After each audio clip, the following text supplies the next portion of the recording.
everyone, and welcome to SUNUP. I'm Lyndall Stout, and today the whole team is here. We have Curtis Hare, Ed Barron, and Dave Deacon, and we're so happy to welcome you to our year-end special where we take a look back at some of our favorite stories of the year. This year, we're also happy to be with you from the Freestall Dairy Barn at the Ferguson Family Dairy Center. Guys, as we kick things off today, let's start off by what is always one of our favorite stories of the year, of course, which is every June wheat harvest. This wheat harvest, we went to Grant County, and this year was unique because it rained almost any opportunity we could get out to go shoot a wheat harvest story. And in that rain, it pushed us back rather late in our storytelling.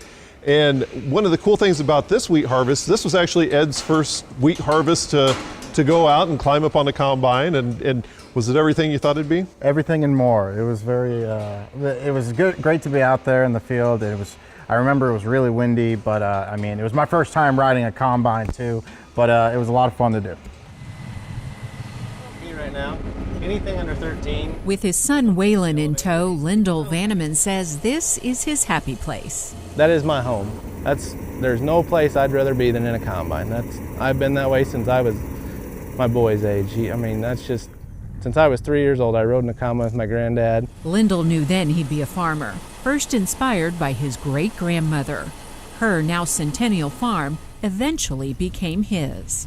That's kind of where my passion and drive for agriculture comes from, is from her. She did it for so long, and they prospered in what they did. And then along with my father-in-law and his family, I mean, they've suffered droughts for years, and they're still here and they're still going. So hopefully we'll still be going when my boys up and going. That resilient mindset, especially important in years like this. We're seeing about half the yield we normally do on a normal year. Some's been a little less and some's been a little more than that, but I'd say we're probably averaging about 30 bushel, when we normally should be around 6. The plant's been so stressed out. It had drought, and then it had freeze, and then we had drought, and then we had a 4-inch monsoon right before the day we started cutting, which didn't really help anything. We've basically had everything thrown at us this year that would put us down, you know. The growing season, You never know what you're gonna get. like riding a roller coaster. It keeps you on your toes. A regular wheat canola rotation helps.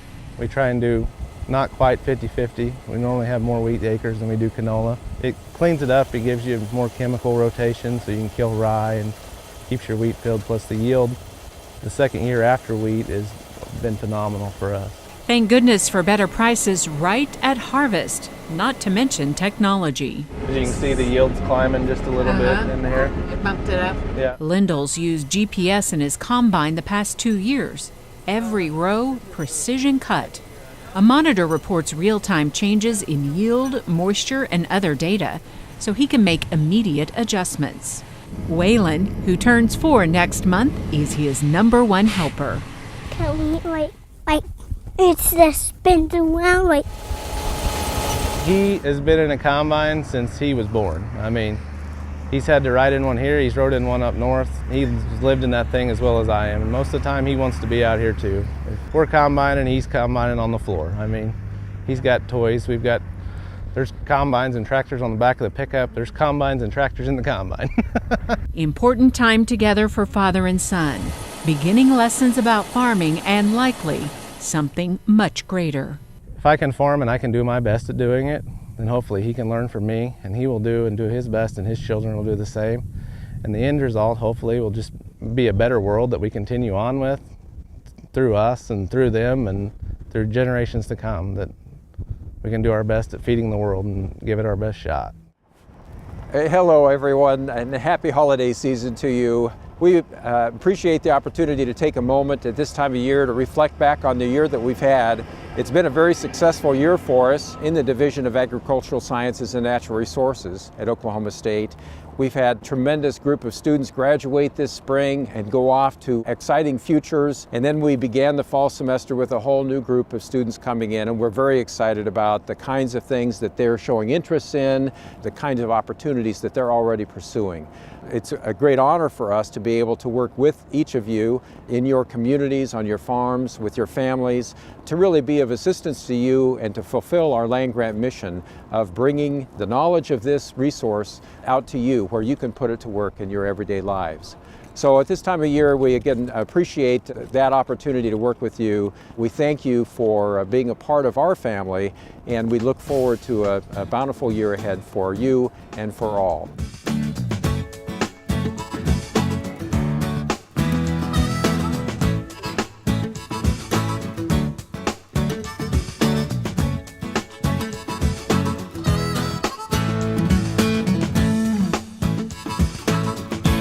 The initial shock has been pretty tough.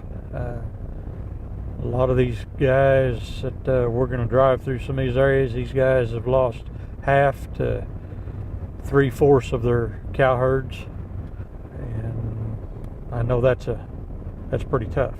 And being one of them myself that experienced being hit by the fire and some losses that I've experienced, feel a little bit of their pain, but for the most part, though, everybody's pitched in, and now that the initial shock's over. We're spread out, run 1.5 miles back west, 2 miles back east. Then we've got 400 and some acres 2 miles north, and it got all of it. Everything's black. And it's going to be at least 45, 60 days before we can turn back out on these pastures. I lost 40 pairs. This here's what's left off of them. We may have put some more down yet because all the feed on them, it's undescribable. With no standing forage, Roger and his brother have found a way to hold their surviving calves together until the Dewey County pastures return. South to Cordell, some graze out wheat with this set of cattle, and that's where they're going. Then the trucks will be here this afternoon. To say that the landscape of Dewey County and western Oklahoma has changed over the past week would be an understatement. But with the fire has come help by the truckload. Yeah, Oklahoma Standard is a neighbor taking care of a neighbor. Quite frankly, most everybody here in the area that wasn't affected, they're trying to figure out ways to help their neighbors. Rather than just standing by and saying, I'm glad I wasn't affected, they're trying to actually run to it and say, okay, we were okay, you're not, what can we do to be able to help and walk alongside of you? No, several phone calls, they may see the neighbor in need, they'll call and say, hey, we're going to come and help you.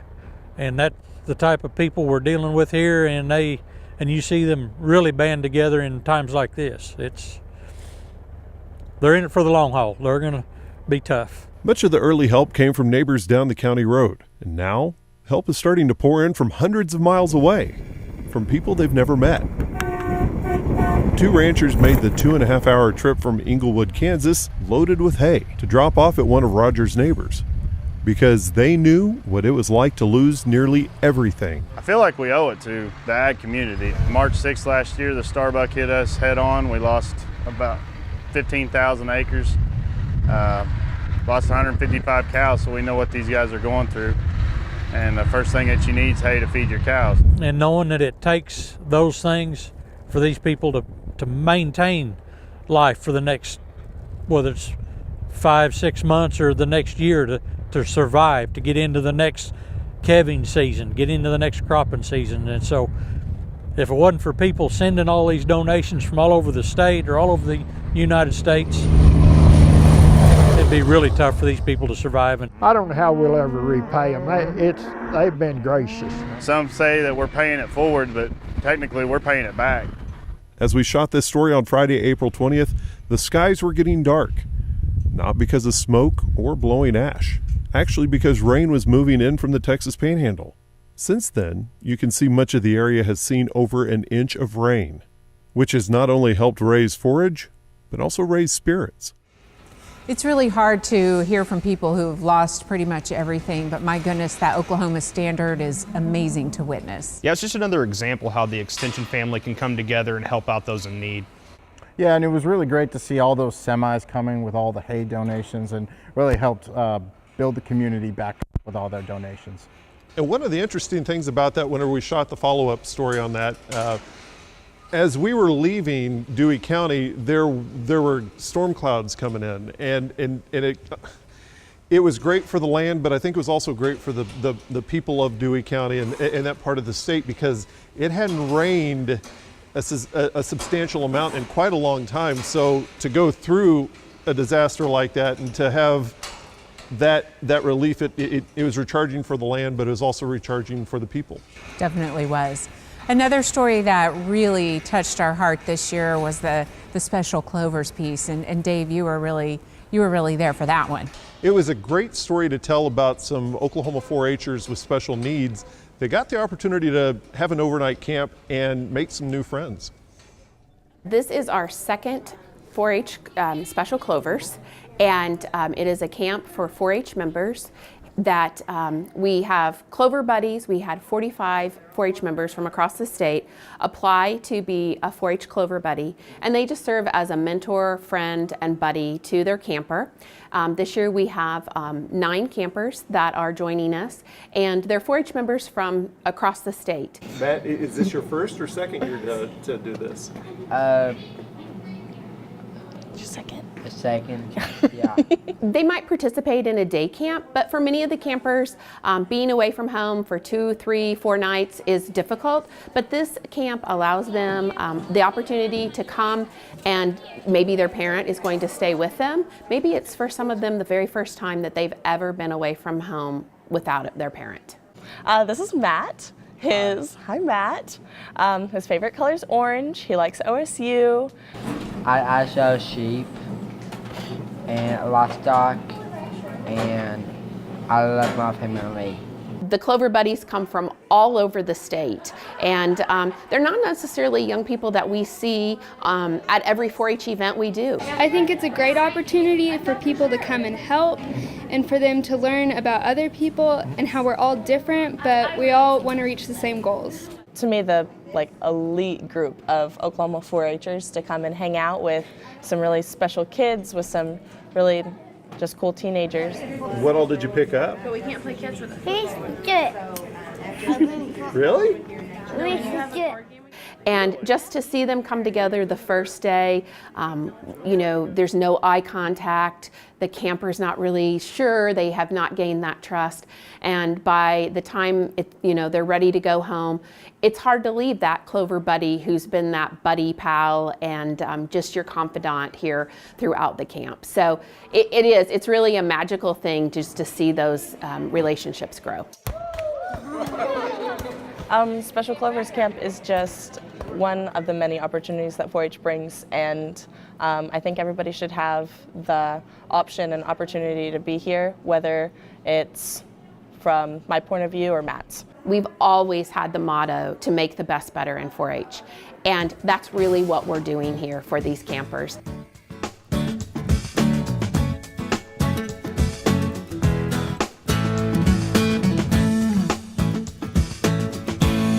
One of the great mysteries for children all over the world, and for those of us that are children at heart, has been how do Santa's reindeer actually get this huge job done every Christmas Eve?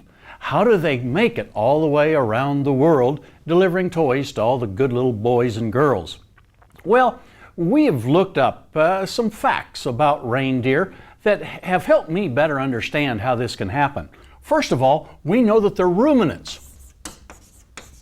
And that means they're just like cattle in the fact that they have 4 compartments to their stomach. As in the case of cattle, they can digest and utilize forages. Now, the fact that they can consume forages is important because we know that ruminants digest forages more slowly than they would digest something like corn or milo. And that's a key thing here in this particular situation, because we know Santa Claus is going to make sure that those reindeer get lots of hay the night before he takes them out on this long trip. Since forage digests more slowly, that's kind of like, what your mom says when she wants you to eat oatmeal for breakfast. She wants something that'll stick to your ribs. Well, it's that same concept as far as the reindeer having a lot of forages that will digest slowly and give them the energy they need to fly all the way around the world. Remember that reindeer are different than the kind of deer that we have here in Oklahoma. They have very, very long, large antlers. In fact, the adult male reindeer will have an antler that's about 4 feet in length. Certainly, each reindeer has 2 antlers, and so that means that each one of Santa's 8 reindeer will have 8 feet of antler span. There's 8 of Santa's reindeer times the 8 feet for each one of those reindeer. That means that on any Christmas Eve, there will be 64 feet of antler span that can help get that sleigh airborne and flying around the world. Now compare that 64 with a typical Cessna. It will have a wingspan of only 36 feet. So Santa Claus is working with 64 feet of antler span, and he's got twice as much, almost, span as does that small airplane. So I think there's a chance that that would certainly work. Well, we thought all of this information about reindeer would help us get a better understanding that Santa Claus is going to make that trip again this year, and if we're good, we're going to have an opportunity to see the results of all of this effort that he and his reindeer go into to deliver the presents to good little boys and girls.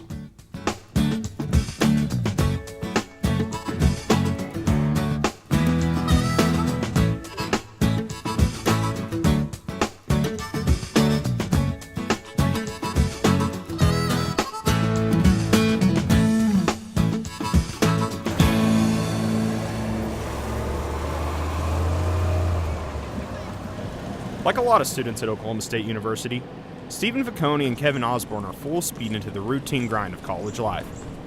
Wake up, go to class, study, worry about grades, sleep, repeat. Kevin is a senior majoring in agricultural education while Stephen is working on his master's in business. 2 ordinary students, except for the tiny fact that they're the biggest men on campus.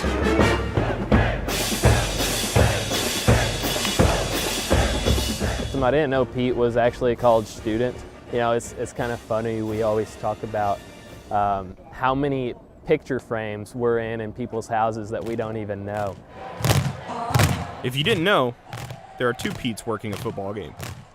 Each quarter they switch. One works the east end zone, the other works the west. Kevin is up first. Really, like, it comes down to basically entertaining yourself, because I mean, if you're on the sidelines, yeah, you're watching the game, but also you're gonna walk over and say hi to the kids or steal somebody's camera and take a bunch of pictures. You can kind of tell which one of us is in the suit based on how we're acting in that moment. I'm pretty ornery, and Kevin likes to move his hips a lot. I was not conscious that I've moved my hips that much, and I'll be conscious of that now. Being Pete is not just a weekend game, it's a full-time commitment. Kevin and I split about 700 appearances a year with Pete, and then we go and we're full-time college students. Football games, basketball games, soccer games, weddings, anniversaries, birthday parties, holiday parties, even gender reveals are on the list of appearances. You have to love the university. It's not one of those deals like, oh, I want to do it just because. You have to eat, breathe, and sleep at Oklahoma State University, because it's a year-long commitment of your life.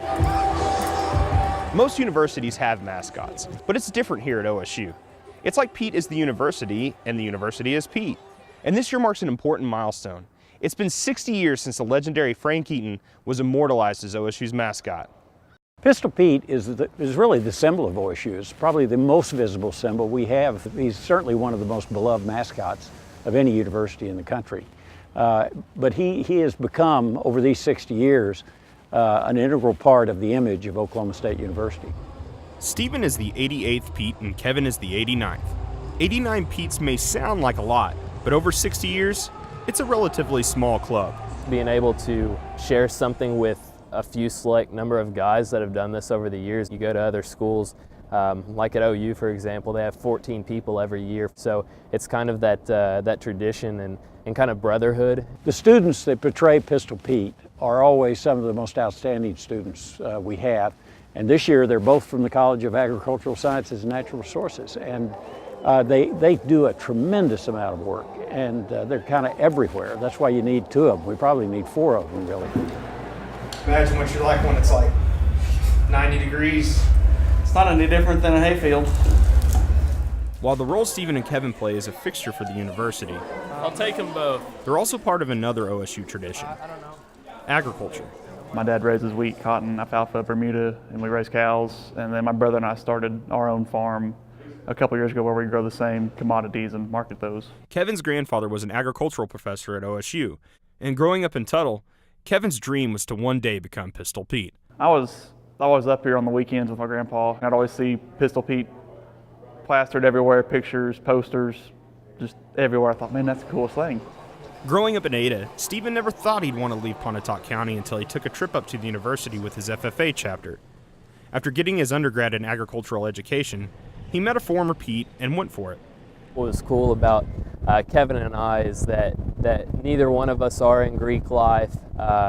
Neither one of us are in different colleges. We both were brought up in Kasner. Kevin hopes to be Pete again next year, and this is Stephen's second and final run. An experience that will continue to shape him. Just being able to say one day, I might bring my family back here. My kids might come to their first game at OSU one day, and I'll be able to see, that guy on the field. I used to do that. That's pretty cool. From Pete's stomping grounds in Boone Pickens Stadium, I'm Curtis Hare. So this story was a lot of fun to shoot. I got to meet some 2 really great students and get to see what their daily lives are, and how much it takes to be Pete, because being Pistol Pete, I don't think a lot of people realize what goes into that. And for me personally, this story was awesome because I'm a lifelong OSU fan, and I got to walk, be out on the field. I got to be behind the huddles and on the benches and hear what those guys are saying. And it was just a really amazing experience to be a part of, and I think I'll show that video for the rest of my life. Well, people really loved watching it. It really resonated with alumni, lots of supporters of the university, obviously with SUNUP viewers, but a really wide audience as well. So thanks for putting that together. And that'll pretty much do it for us for this week. As we wind down, we certainly want to thank you for joining us for a look back at our favorite stories of the year. We hope you enjoyed looking at them too. And as always, our gift to you for the holidays, a look at the best SUNUP outtakes of the year as we say goodbye. So from all of us at SUNUP, as we send it off, we want to wish you and your family a very happy holidays and a happy new year. Thanks so much for joining us. Happy holidays. And today we want to leave you with our piece from 2018. This is like going off the rails fast. All right, thanks, Daryl. Daryl Peel, Livestock Marketing. Oh, sorry. I had it.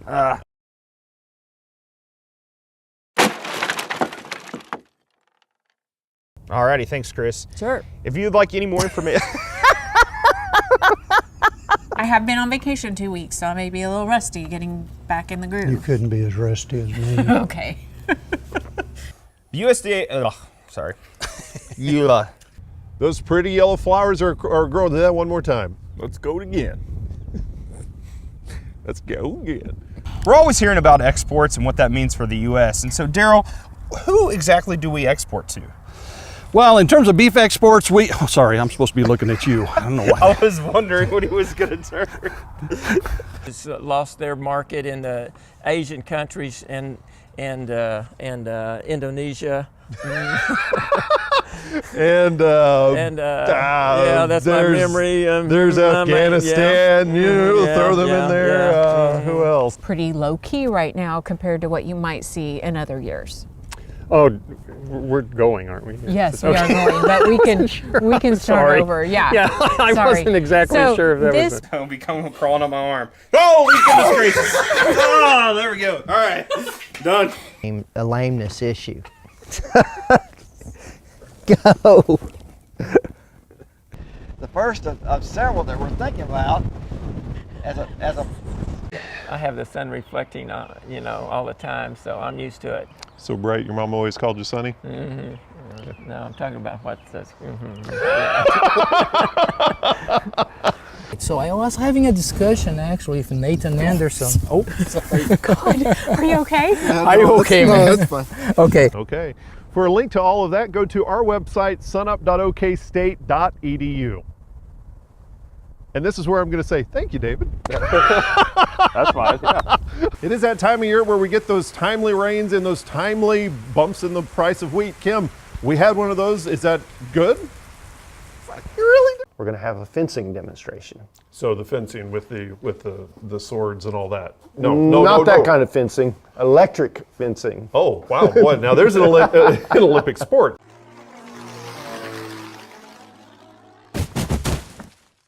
Wheat prices, oh gosh. Okay. Take two.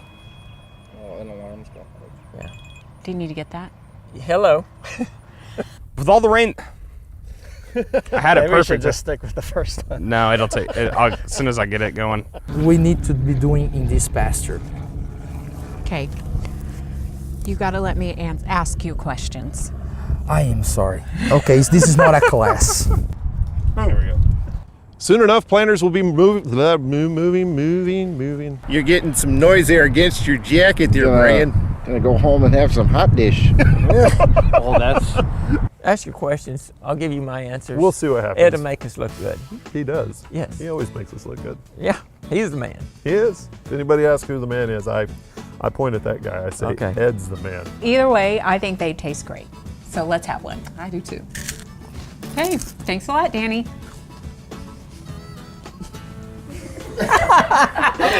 2, 1. We're still a couple of months out from, I almost said cotton harvest. I almost did it. I'm filming you in there. Oh, there's Ed up there. Okay. Yes. There's ants all over my legs. Oh my God.